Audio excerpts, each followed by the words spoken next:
प्यारे बच्चों नमस्कार।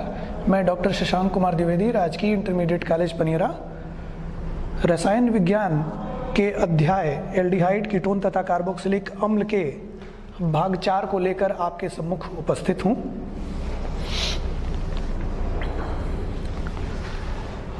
बच्चों, पिछले क्लासेस में आपने एल्डिहाइड और कीटोन के स्ट्रक्चर के बारे में पढ़ा, उसके फंक्शनल ग्रुप के स्ट्रक्चर्स के बारे में आपने पढ़ा, उनको बनाने की तरीकों के बारे में पढ़ा, उनकी विरचन की विधियों के बारे में पढ़ा, उनके भौतिक गुणों के बारे में पढ़ा और उनके कुछ रासायनिक अभिक्रियाओं के बारे में भी पढ़ा है।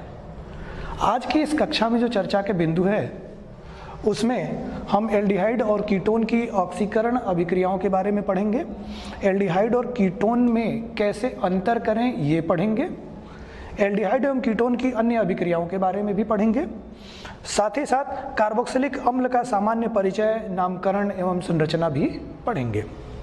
आइए शुरू करते हैं। ऑक्सीकरण। बच्चों, इसके पहले के जितनी भी रासायनिक अभिक्रियाएं आपने पढ़ी उसमें आपने देखा कि लगभग सभी रासायनिक अभिक्रियाओं में एल्डिहाइड और कीटोन एक समान व्यवहार करते हैं, लेकिन ये जो ऑक्सीकरण अभिक्रिया है इसमें एल्डिहाइड और कीटोन का जो बिहेवियर है वो अलग अलग होता है।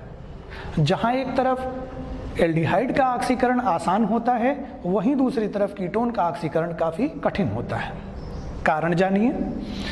एल्डिहाइड का जब हमको ऑक्सीडेशन कराना होता है तो कार्बन हाइड्रोजन का बॉन्ड तोड़ना होता है, जबकि कीटोन के ऑक्सीकरण में कार्बन कार्बन का बॉन्ड टूटना होता है। तो चूंकि कार्बन कार्बन का बॉन्ड तोड़ना कठिन है, इसलिए एल्डिहाइड का ऑक्सीडेशन आसान होता है जबकि कीटोन का ऑक्सीडेशन कठिन होता है।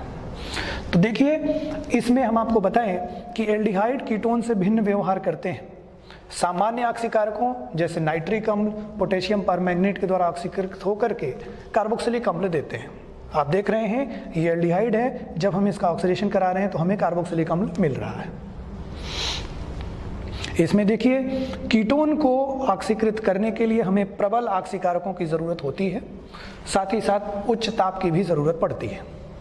कीटोन के ऑक्सीकरण में देखिए, यहाँ आपको दिख रहा होगा कि इस कार्बोनिल ग्रुप के दोनों तरफ एल्काइल ग्रुप हैं। तो पहला ऑप्शन ये है कि या तो यहाँ का बॉन्ड टूटे या यहाँ का बॉन्ड टूटे। तो अगर इधर का बॉन्ड टूटेगा तो R और ये CH2COOH में चला जाएगा और इधर का पूरा हिस्सा कार्बोक्सिलिक एसिड में जाएगा। तो ये दिखा रहा है कि अगर C1C2 का बंध टूट रहा है, बॉन्ड टूट रहा है, तो RCOOH, ये जो RCOOH बना है वो इस पार्ट से बना है, और ये पूरा जो बना है R-CH2COOH ये राइट वाले पार्ट से यहाँ बना है। दूसरा ऑप्शन ये है कि C2C3 के बीच का बॉन्ड टूटे। तो अगर C2 और C3 के बीच का बॉन्ड टूटेगा तो आपको ये प्रोडक्ट मिलेगा।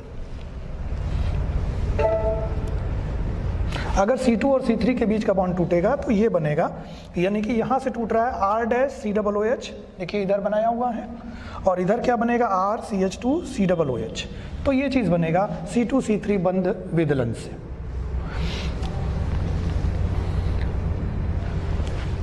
विभेद की बात करते हैं।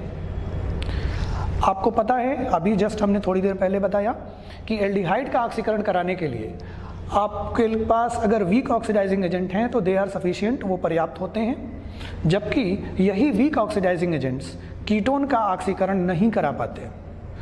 उन्हीं वीक ऑक्सीकारकों या ऑक्सीडाइजिंग एजेंट्स के दो उदाहरण आपके सामने हैं, टॉलेंस रीएजेंट और फेहलिंग्स रीएजेंट। तो टॉलेंस रीएजेंट के बारे में बताएं कि टॉलेंस रीएजेंट एक वीक ऑक्सीडाइजिंग एजेंट है, वीक ऑक्सीकारक है। ये एल्डिहाइड को तो ऑक्सीकृत कर देगा, कीटोन को नहीं कर पाएगा। दूसरी चीज़ जो यहाँ जानने की है कि टॉलेंस रीएजेंट या टॉलेंस अभिकर्मक होता क्या है। बच्चों, ये अमोनिकल सिल्वर नाइट्रेट का विलयन होता है। अमोनिया है, पानी में घोल दिया गया है, अमोनियम हाइड्रोक्साइड बना है, और ये सिल्वर नाइट्रेट है। इस मिश्रण को टॉलेंस रीएजेंट या टॉलेंस अभिकर्मक कहते हैं। तो जब हम किसी एल्डिहाइड पे ये टॉलेंस रिएजेंट मिला करके हम गर्म करते हैं तो ये एल्डिहाइड ऑक्सीकृत होकर के कार्बोक्सिलेट आयन बनाता है। साथ ही साथ इस टॉलेंस रिएजेंट का जो सिल्वर आयन है, Ag+ आयन है, वो रिड्यूस होकर के रजत दर्पण देता है, जिसे सिल्वर मिरर भी कहते हैं। तो सिल्वर मिरर का बनना इस बात का परिचायक है कि हमारे कार्बोनिल कंपाउंड का ऑक्सीकरण हो गया, और अगर ऑक्सीकरण हुआ तो इट मीन्स कि वो एल्डिहाइड है। ऑक्सीकरण नहीं हुआ यानी कि रजत दर्पण नहीं बना, तो मतलब ऑक्सीकरण नहीं हुआ और दिया गया कार्बोनिल यौगिक कीटोन था। तो एल्डिहाइड और कीटोन में अंतर करने का ये सबसे अच्छा तरीका है। जो भी कार्बोनिल कंपाउंड आपको दिया गया है उसमें आप सिल्वर नाइट्रेट का अमोनिकल जो विलेन है वो मिलाइए, गर्म करिए। अगर सिल्वर मिरर बना तो इसका मतलब कि दिया गया कार्बोनिल कंपाउंड एल्डिहाइड था, नहीं बना तो दिया गया कार्बोनिल कंपाउंड कीटोन था। दूसरा रिएजेंट फेहलिंग सॉल्यूशन होता है, फेहलिंग विलेन होता है। यह दो विलेनों फेहलिंग ए और फेहलिंग बी का मिश्रण होता है। देखिए, ये याद रखने की चीज़ होती है कि फेहलिंग ए क्या है, फेहलिंग बी क्या है। फेहलिंग ए एक्वस कॉपर सल्फेट होता है, कॉपर सल्फेट का जलीय विलयन होता है। और फेहलिंग बी क्या होता है, Fehling B sodium potassium tartrate का क्षारीय विलयन होता है। इसे रोशेले सॉल्ट भी बोलते हैं, रोशेल लवण भी बोलते हैं। इन दोनों विलयनों को मिला करके हम ऑक्सीडाइजिंग एजेंट के रूप में, ऑक्सीकारक के रूप में इस्तेमाल करते हैं। यहाँ देखिए होता क्या है, अगर कार्बोनिल कंपाउंड को ये ऑक्सीकृत करेगा तो क्यूप्रस ऑक्साइड का लाल भूरा अवक्षेप यानी कि रेड ब्राउन प्रेसिपिटेट मिलता है। याद रखिएगा, क्यूप्रस ऑक्साइड का रेड ब्राउन प्रेसिपिटेट। इस रेड ब्राउन प्रेसिपिटेट का बनना ये बताएगा कि दिया गया कार्बोनिल कंपाउंड एल्डिहाइड है, और अगर ये लाल भूरा अवक्षेप नहीं बनता है तो इट मीन्स कि ये जो दिया गया कार्बोनिल कंपाउंड था वो क्या था, कीटोन था। तो इस मेथड से भी हम एल्डिहाइड और कीटोन में अंतर कर सकते हैं। यहाँ भी देखिए, चूंकि माध्यम क्षारीय है, बेसिक मीडियम है, तो एल्डिहाइड ऑक्सीडाइज होकर के, ऑक्सीकृत होकर के कार्बोक्सिलेट आयन देगा, न कि कार्बोक्सिलिक अम्ल। ये एक बहुत ही अच्छी रिएक्शन है, हेलोफॉर्म अभिक्रिया, हेलोफॉर्म रिएक्शन। इसका जो आयोडोफॉर्म होता है ये मिथाइल कीटोन के पहचानने के काम आता है। तो सबसे पहले इसके बारे में थोड़ा सा हम बताएं कि मिथाइल कीटोन होते क्या हैं।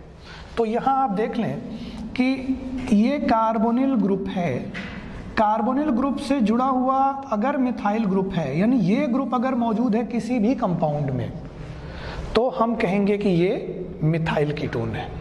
तो मिथाइल कीटोन पहचान लीजिएगा कि कोई भी कार्बोनिल कंपाउंड दिया गया हो, चाहे वो एल्डिहाइड हो चाहे वो कीटोन हो, अगर उसमें कार्बोनिल कार्बन के साथ जुड़ा हुआ CH3 आपको मिला तो समझिए कि वो मिथाइल कीटोन है। तो ये अभिक्रिया यानी हेलोफॉर्म अभिक्रिया सिर्फ मिथाइल कीटोन्स के द्वारा ही दी जाती है। दूसरी बात, कुछ एल्कोहल भी ये अभिक्रिया देते हैं। जैसे मान लीजिए आपके पास ये एल्कोहल है CH3CH2OH। तो चूंकि इसमें जो हम रिएजेंट यूज करते हैं, अभिकर्मक यूज करते हैं सोडियम हाइपोहेलाइड, ये ऑक्सीडाइजिंग एजेंट है, तो उस अभिक्रिया के दौरान ही ये पहले ऑक्सीडाइज होकर के कार्बोनिल यौगिक में चला जाता है। देख लीजिए, ये बनता है CH3C∼OH। अब इस एल्कोहल के ऑक्सीकृत प्रोडक्ट जो कार्बोनिल कंपाउंड है उसमें मिथाइल कीटोन मौजूद है, तो इसलिए ये एल्कोहल भी हेलोफॉर्म अभिक्रिया देगा। एक चीज ध्यान दीजिएगा, इस तरह का जहां भी आप एल्कोहल को देखिए और ये सोचिए कि अगर इसका तुरंत हम ऑक्सीकरण कराते हैं तो कौन सा एल्डिहाइड या कीटोन हमें मिलेगा। क्या वो एल्डिहाइड या कीटोन मिथाइल कीटोन है, यानी कि कार्बोनिल कार्बन के साथ CH3 जुड़ा है? अगर जुड़ा हुआ है तो वो भी हेलोफॉर्म रिएक्शन देगा। यानी कौन से एल्कोहल देते हैं और कौन से कार्बोनिल कंपाउंड देते हैं, अभी हमने ये डिस्कस किया। अब जानते हैं कि रिएक्शन होती क्या है। देखिए, ये जो कंपाउंड इन्होंने लिया है ये एक मिथाइल कीटोन है। इसकी रिएक्शन करा रहे हैं NaOX से, जिसे हम सोडियम हाइपोहेलाइट कहते हैं। ये NaOI हो सकता है, NaOBr हो सकता है। देखिए, मेनली यहाँ पे हम NaOI लेते हैं क्योंकि ये जो कंपाउंड बनता है, अगर ये CHX3 की जगह पे CHI3 होगा तो ये आयोडोफॉर्म कहलाएगा, और यही पहचानने का कारण बनता है कि ये मिथाइल कीटोन है। देखिए यहाँ क्या हो रहा है कि ये मिथाइल ग्रुप टूट के अलग हो जा रहा है और हेलोफॉर्म बना रहा है, और ये जो इधर वाला पार्ट है पूरा, ये RCOONA यानी कि sodium salt of carboxylate ion बना रहा है। याद रखिएगा ये मिथाइल ग्रुप कन्वर्ट हो जाता है किसमें, हेलोफॉर्म में, और बाकी sodium salt of carboxylic acid में। इसकी कुछ और खास बातें आपको बताऊं। यदि अणु में कार्बन कार्बन द्विक आबंध हो तो वह इस ऑक्सीकरण द्वारा अप्रभावित रहता है। जैसे इस उदाहरण में देखिए, ये भी उदाहरण देख लीजिए, आपका मिथाइल कीटोन है। ये उदाहरण भी क्या है, मिथाइल कीटोन है। अब इस कंपाउंड में ही, इस अणु में ही आप देख लीजिए कि ये कार्बन कार्बन डबल बॉन्ड यहाँ मौजूद है, और हमने NaOCl से अभिक्रिया करवाई। ये पार्ट ऑक्सीकृत होकर के सोडियम सॉल्ट बना लिया कार्बोक्सिलिक एसिड का, और मिथाइल ग्रुप CHCl3 यानी कि क्लोरोफॉर्म में या ट्राइक्लोरोमीथेन में कन्वर्ट हो गया, बदल गया। लेकिन इस कार्बन कार्बन डबल बॉन्ड पे कोई असर नहीं पड़ा। जिस तरह से अभिकारक में था वैसे ही उत्पाद में मौजूद है। इससे ये पता चलता है कि अगर अभिकारक में कार्बन कार्बन डबल बॉन्ड मौजूद है तो उसके ऊपर कोई अंतर नहीं पड़ेगा।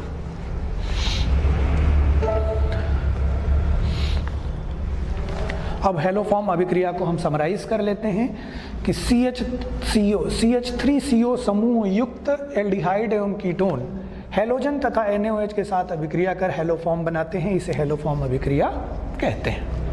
यहाँ देख लीजिए, ये पूरा इक्वेशन आपके सामने है। ये मिथाइल कीटोन लिया गया है 3x2 4NaOH। ये ध्यान दीजिएगा, यही मिल करके NaOX बनाता है। NaOX यही आपस में अभिक्रिया करके बनाता है, और ये फिर इससे रिएक्ट करके हेलोफॉर्म देता है। Sodium salt of carboxylic acid मिलता है, सोडियम हैलाइड मिलता है, साथ में वाटर मिलता है। ये बाई प्रोडक्ट्स होते हैं।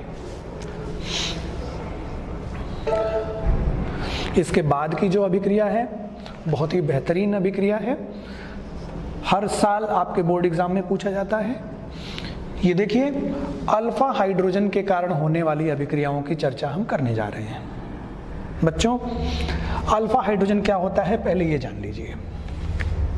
ये जो कार्बोनिल ग्रुप है, इसके बगल वाले कार्बन को हम अल्फा कार्बन कहते हैं, और अल्फा कार्बन से जुड़े हुए हाइड्रोजन को अल्फा हाइड्रोजन कहते हैं। यानी ये जो हाइड्रोजन दिख रहा है आपको, ये हाइड्रोजन ही अल्फा हाइड्रोजन कहलाएगा।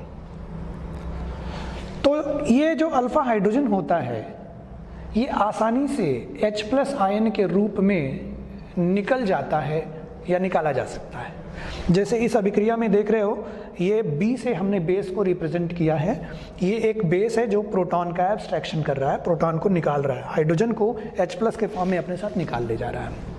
निकलने के बाद इस कार्बन के ऊपर नेगेटिव चार्ज आया, जो कार्बेनाइन बन रहा है वो इस कार्बोनिल ग्रुप के साथ रेजोनेंस में है, अनुनाद में है, और इससे इस अनुनाद के द्वारा यह स्थायित्व प्राप्त करता है। ये रेजोनेंस स्टेबलाइज्ड हो जाता है।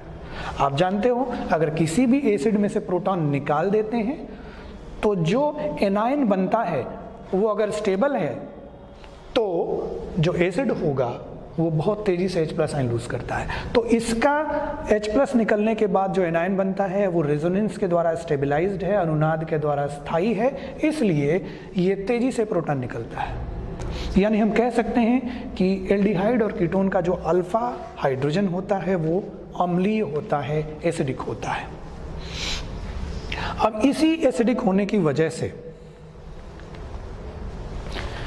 एल्डोल संघनन या एल्डोल कंडेंसेशन नाम की एक बहुत ही फेमस महत्वपूर्ण अभिक्रिया होती है। इसके बारे में जानिए। इसका नाम सबसे पहले एल्डोल क्यों रखा गया और कंडेंसेशन क्यों रखा गया। इसका नाम एल्डोल इसलिए रखा गया क्योंकि इसमें एल्डिहाइडिक फंक्शनल ग्रुप भी होता है, इसका जो प्रोडक्ट बनता है उसमें एल्डिहाइडिक फंक्शनल ग्रुप भी होता है और एल्कोहलिक फंक्शनल ग्रुप भी होता है। जैसे देखिए, हमने जो एल्डिहाइड लिया है, इसका जो प्रोडक्ट बना, इसमें आप देख लीजिए CHO ग्रुप भी बना है और OH ग्रुप भी मौजूद है, तो इसका जो प्रोडक्ट है उसमें CHO ग्रुप भी और OH ग्रुप, ये दोनों ग्रुप मौजूद हैं, इसीलिए इसका नाम एल्डोल रखा गया। और संघनन यानी कि कंडेंसेशन क्यों रखा गया? तो इसका जवाब क्या है? इसका जवाब ये है कि आप देख रहे हो यहाँ पे दो मॉलिक्यूल हमने, दो अणु हमने एल्डिहाइड के लिए हैं, और ये दोनों ही अणु पूरी तरह से एक दूसरे में जुड़ जाते हैं with elimination of water molecule. Water molecule, पानी का एक अणु यहाँ से निकल जा रहा है और दोनों के मॉलिक्यूल आपस में जुड़ जा रहे हैं, तो इसी को हम संघनन अभिक्रिया कहते हैं। तो यहाँ पर चूंकि कंडेंसेशन यानी कि संघनन हो रहा है, और साथ ही साथ क्या हो रहा है, एल्डोल ग्रुप मौजूद है, इसलिए हमने इसका नाम एल्डोल कंडेंसेशन रखा। तो इसलिए इस अभिक्रिया की खास बातें जानिए। ये अभिक्रिया उसी एल्डिहाइड या कीटोन के द्वारा दी जाती है जिसके पास अल्फा हाइड्रोजन हो। तो यहाँ देख लीजिए, यहाँ 3 अल्फा हाइड्रोजन है। अल्फा हाइड्रोजन की मौजूदगी अनिवार्य शर्त है। अब जब हम ऐसे एल्डिहाइड को लेंगे जिसके पास, एल्डिहाइड या कीटोन दोनों चलेगा, अगर हम ऐसे कार्बोनिल कंपाउंड को लेते हैं जिसके पास अल्फा कार्बन है, अल्फा हाइड्रोजन है, और हम तनु NaOH या तनु KOH के साथ अभिक्रिया कराते हैं तो हमें एल्डोल मिलता है।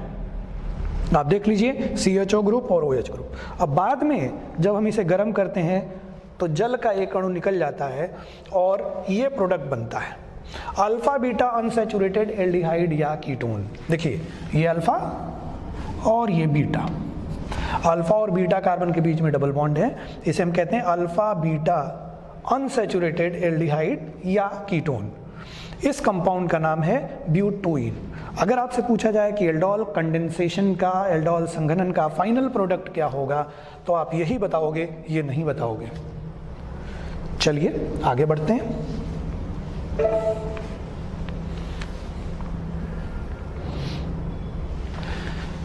एल्डोल कंडेंसेशन को ही समझाने के लिए अब की बार कीटोन ले लिया गया है। यहां भी देख लीजिए आप, यहां दो मिथाइल ग्रुप मौजूद हैं और कार्बोनिल ग्रुप से सटे हुए हैं, मतलब यहां पर भी अल्फा हाइड्रोजन है। मतलब अगर इसे भी हम डाइल्यूट NaOH के साथ, तनु NaOH के साथ अभिक्रिया कराएंगे तो ये भी एल्डोल कंडेंसेशन देगा। देखिए, यहां पर हमने दूसरा बेस लिया है, बेरियम हाइड्रोक्साइड, और यहां भी वो अभिक्रिया हुई है। इसे हम कीटोल कहेंगे क्योंकि ये कीटोन बन रहा है, यहां पे कीटोनिक ग्रुप है और OH है। और फिर इसे भी जब हमने गर्म किया तो यहाँ से वाटर निकला, ये देख लीजिए, ये OH और ये एक हाइड्रोजन यहाँ से निकला और इस कार्बन के बीच में डबल बॉन्ड बना है। इसकी भी एक खास बात है कि इस कार्बोनिल ग्रुप के साथ ये रेजोनेंस में होता है और रेजोनेंस में होने की वजह से इसका स्थायित्व बढ़ जाता है। तो ये जो प्रोडक्ट बना है ये भी एल्डोल संघनन का ही उत्पाद है। आगे बढ़ते हैं, क्रॉस्ड एल्डोल कंडेंसेशन। जी हाँ, क्रॉस्ड एल्डोल कंडेंसेशन का मतलब ये होता है कि यहाँ पर जो दो कार्बोनिल कंपाउंड हम ले रहे हैं, दो मॉलिक्यूल जो ले रहे हैं, वो दोनों अलग अलग होते हैं। वो दोनों अलग अलग एल्डिहाइड हो सकते हैं, अलग अलग कीटोन हो सकते हैं, एक एल्डिहाइड और एक कीटोन हो सकता है। देखिए, यहाँ पे याद रखने की बात क्या है, अगर आपके पास जो दोनों कार्बोनिल यौगिक लिए हैं आपने, उसमें सिर्फ एक के पास अगर अल्फा हाइड्रोजन है तो आपको दो प्रोडक्ट्स मिलते हैं, दो उत्पाद मिलते हैं। और अगर दोनों के पास अल्फा हाइड्रोजन है तो कुल 4 प्रोडक्ट मिलेंगे। मैं अपनी बात दोहरा रहा हूं, अगर दोनों में से किसी एक के पास अल्फा हाइड्रोजन है तो सिर्फ एल्डोल कंडेंसेशन के 2 उत्पाद मिलेंगे, और अगर दोनों के पास हैं तो एल्डोल कंडेंसेशन के 4 उत्पाद मिलेंगे। यानी कि अगर हम इसकी इम्पोर्टेंस की बात करें तो ये बहुत ज़्यादा इम्पोर्टेंस की रिएक्शन नहीं है, क्योंकि यहाँ मिक्सचर ऑफ प्रोडक्ट्स बनते हैं, कई उत्पादों का मिश्रण बनता है। इसमें आप देख लीजिए, ये भी एल्डोल कंडेंसेशन का ही उदाहरण है। ये जो कंपाउंड है इसके पास अल्फा हाइड्रोजन नहीं है, और ये जो कंपाउंड इसके पास अल्फा हाइड्रोजन है, और यहाँ हमने देखा कि एक प्रोडक्ट जो मुख्य उत्पाद है, इसका मेजर प्रोडक्ट है, वो आपको बनाया गया है।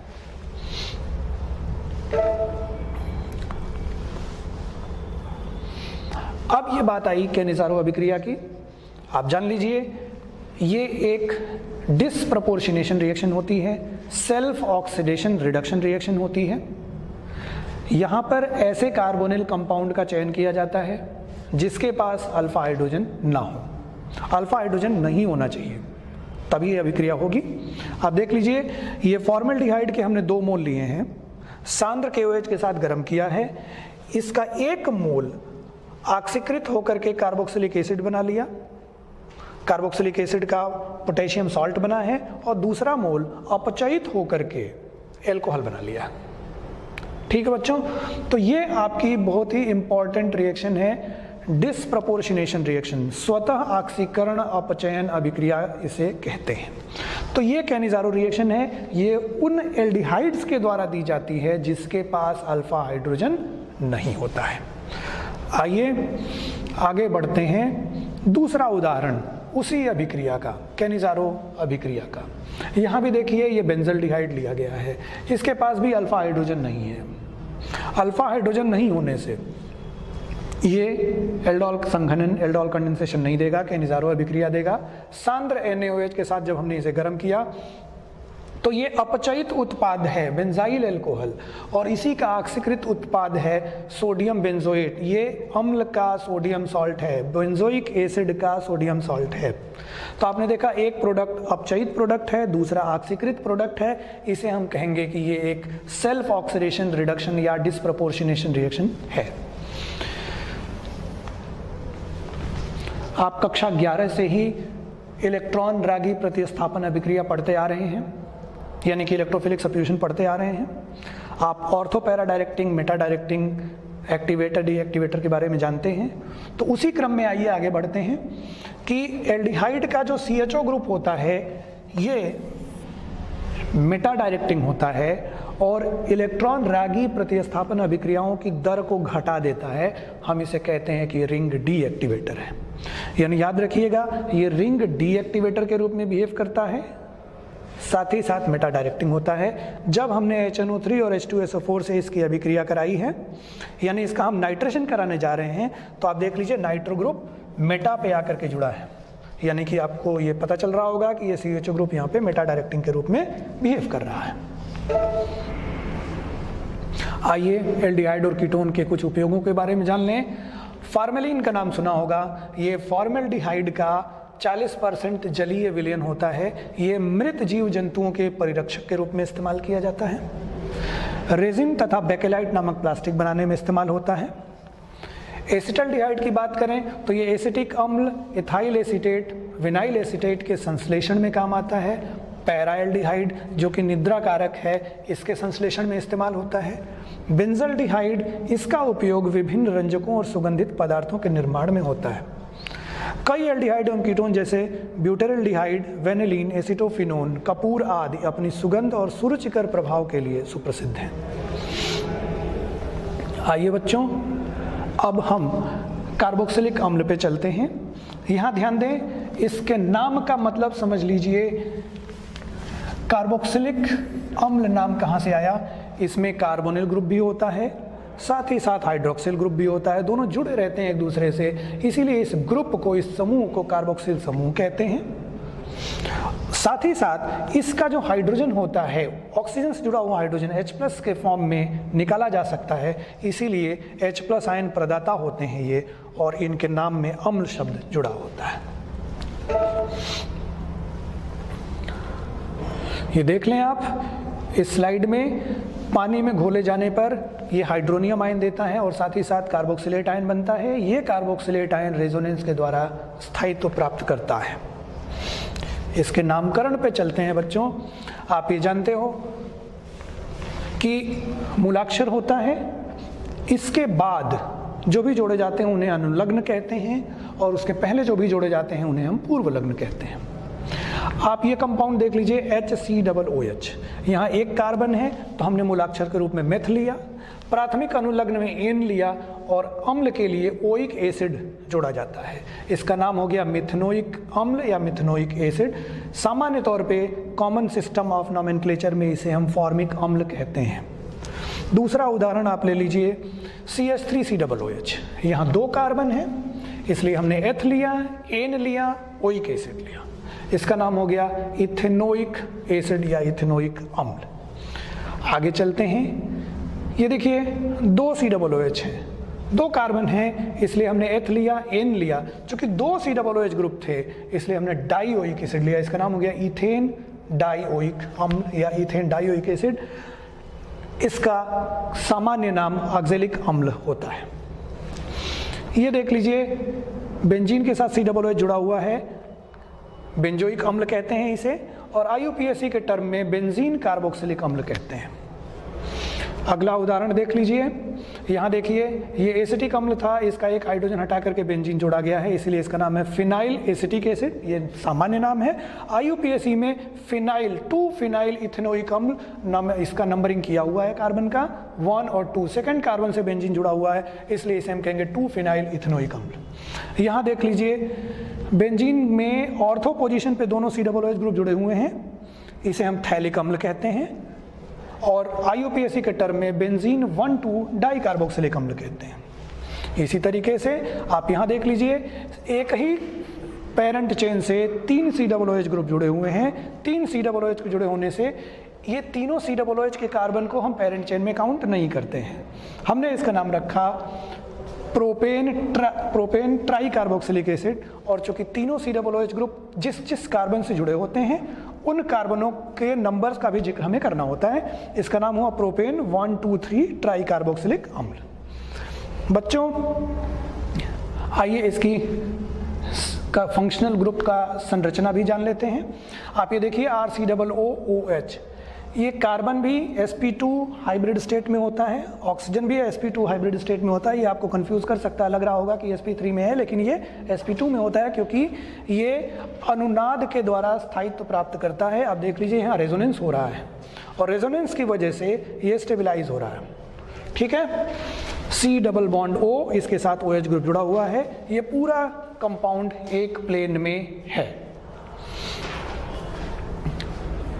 बच्चों कार्बोनिल समूह में कार्बोक्सिल समूह में कार्बोनिल ग्रुप एवं हाइड्रोक्सिल ग्रुप एकल बंध के द्वारा जुड़े होते हैं। सभी आबंध एक ही तल में होते हैं। कार्बोक्सिल समूह में अनुनाद होने के कारण उपरोक्त संरचनाओं का हाइब्रिड माना जाता है और कार्बोनिल समूह की अपेक्षा कम इलेक्ट्रॉन रागी होता है। तो बच्चों आज के इस भाग में आपने जितनी चीज पढ़ी है उसके आधार पे आपके पास कुछ सवाल छोड़े जा रहा हूं, इन्हें लगाइएगा। धन्यवाद।